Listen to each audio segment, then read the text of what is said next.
இந்த வீடியோ நமக்கு ஸ்பான்சர் பண்ணுறது பை மோட் ஷாப்பிங். இந்த ஆப்பில் வீட்டுக்கு தேவையான கிராசரி ஐட்டம் எல்லாமே வீட்டிலேருந்து நீங்கள் பர்ச்சேஸ் பண்ணிக்கலாம்.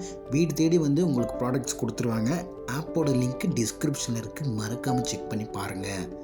நம்ம தனிமரெல்லாம் ஒன்றும் கிடையாது. நம்ம தனியாலாம் வாழ்ந்துட முடியாது. இந்த உலகத்தில் நம்ம மற்றவங்களோடு சேர்ந்து தான் வாழணும். ஆனால் நாம் யாரோடு சேர்ந்து வாழணும், யாரை தவிர்க்கணும் அப்படிங்கிறது நமக்கு நல்லாவே தெரியணும். ஸோ அந்த அடிப்படையில் உங்களுடைய வாழ்க்கையிலிருந்து நீங்கள் அவாய்ட் பண்ண வேண்டிய, தவிர்க்க வேண்டிய 5 முக்கியமான நபர்கள் யார் அப்படிங்கிறத இப்போ நம்ம பார்க்க இருக்கிறோம். Number 1, haters. உங்களை வெறுக்கக்கூடிய மனிதர்கள். சிலர் உங்களுடைய கேரக்டரை பார்த்தோ அல்லது நீங்கள் ஏதோ ஒரு நாள் செஞ்ச ஏதோ ஒரு செயலை வச்சு நீங்கள் இப்படி தான் அப்படின்னு முடிவு கட்டியிருப்பாங்க, ஜட்ஜ் பண்ணியிருப்பாங்க. அந்த அடிப்படையில் இருந்து அந்த நாளில் இருந்து அவங்க உங்களை வெறுக்க ஆரம்பிப்பாங்க, உங்களை ஹேட் பண்ணுவாங்க. ஸோ அந்த மாதிரியான ஹேட்டர்ஸை அவாய்ட் பண்ணுங்கள். Number 2, the victim. விக்டிம் அப்படின்னா சூழ்நிலை கைதியாக என்னால் இந்த ஒரு ரீசன்னால் என்னால் இந்த ஒரு விஷயத்த பண்ண முடியல, நான் வந்து இதை பண்ணாமல் இருக்கிறதுக்கு இதுதான் காரணம் அப்படின்னு சொல்லிட்டு எப்போ பார்த்தாலும் மற்ற ஒரு விஷயத்த காரணம் காமிச்சிக்கிட்டே இருப்பாங்க. மற்றவங்களை குறை சொல்லி இவங்கனால தான் நான் இந்த ஒரு விஷயத்த பண்ண முடியல அப்படின்னு சொல்லிட்டு குறைகளை சொல்லி கொண்டே இருக்கக்கூடிய இந்த விக்டிம்ஸை அவாய்ட் பண்ணுங்க. அவங்களுக்கு சப்போர்ட்டிவாக நீங்கள் ஏதாவது ஒரு விதத்தில் ஹெல்ப் பண்ணலாம், ஆனால் அவங்களுடைய இன்ஃப்ளூயன்ஸை நீங்கள் அதிகமாக எடுத்துக்க கூடாது. Number 3, self observed. நீங்கள் சில பேரை பார்த்துருக்கலாம், திடீர்னு வருவாங்க, வந்தவங்க கூட நல்லா பழகுவாங்க, நல்லா பேசுவாங்க, அதுக்கப்புறம் போயிடுவாங்க. என்னடா அப்படின்னு பார்த்தா அவங்களுக்கு உங்ககிட்ட ஏதாவது ஒரு காரியம் ஆக வேண்டியது இருக்கும், ஏதாவது ஒரு தேவை இருக்கும்.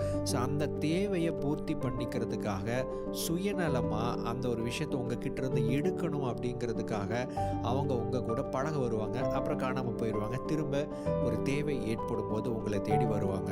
சுயநலமாக இருக்கிறது அப்படிங்கிறது தவறு இல்லை. நம்ம எனக்கு ஒரு விஷயம் வேணும் அப்படின்னு நினைக்கிறது தவறு கிடையாது.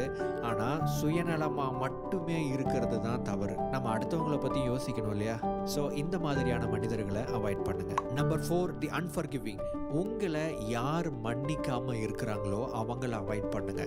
தவறு செய்யறது அப்படிங்கிறது ஒரு இயல்பான ஒரு விஷயம். அந்த தவறுகளை வந்து ஏதோ ஒரு காரணத்தினால காம்ப்ரமைஸ் ஆகிட்டு மன்னிச்சு விடுறது அப்படிங்கிறது ஒரு பெரிய மனுஷனுக்கான ஒரு குணம் தான். ஆனால் நீங்கள் தவறு செஞ்சுருக்கலாம், ஆனால் யார் அந்த தவறை அடிக்கடி சுட்டி காமிச்சிக்கிட்டே இருக்கிறாங்களோ, உங்களை மன்னிக்காமல் உங்களை ஏதாவது ஒரு விதத்தில் பழிவாங்கணும் அப்படிங்கிற ஒரு எண்ணம் வச்சிருக்கிறாங்களோ, அந்த மாதிரியான மனிதர்கள், அதாவது யார் உங்களை மன்னிக்காமல் இருக்கிறாங்களோ அவங்கள அவாய்ட் பண்ணுங்க. டைம் வரும்போது அவங்களே நமக்கு எகெயினிஸ்டாக டேஞ்சரஸாக கூட மாறுறதுக்கு வாய்ப்பு இருக்குது. நம்பர் 5, தி என்வியஸ். பொறாமை கொண்டவங்க. ஸோ மற்றவங்க வளர்ச்சியை பார்த்து பிடிக்காம, ஸோ இவங்க இப்படி தான், இதனால தான் அவங்க வந்திருப்பாங்க, எனக்கு தெரியும், இவங்க ஏதோ ஒரு தப்பு பண்ணி தான் அவங்க மேலே வந்திருக்கிறாங்க அப்படின்னு சொல்லிட்டு எப்போ பார்த்தாலும் யார் வளர்கிறாங்களோ அந்த வளர்ச்சி பிடிக்காம தப்பாக பேசுகிறவங்க, தப்பாக ஏதாவது செய்யறதுக்கு முயற்சி பண்ணக்கூடிய பொறாமை கொண்டவங்களை நீங்கள் தவிர்க்கணும்.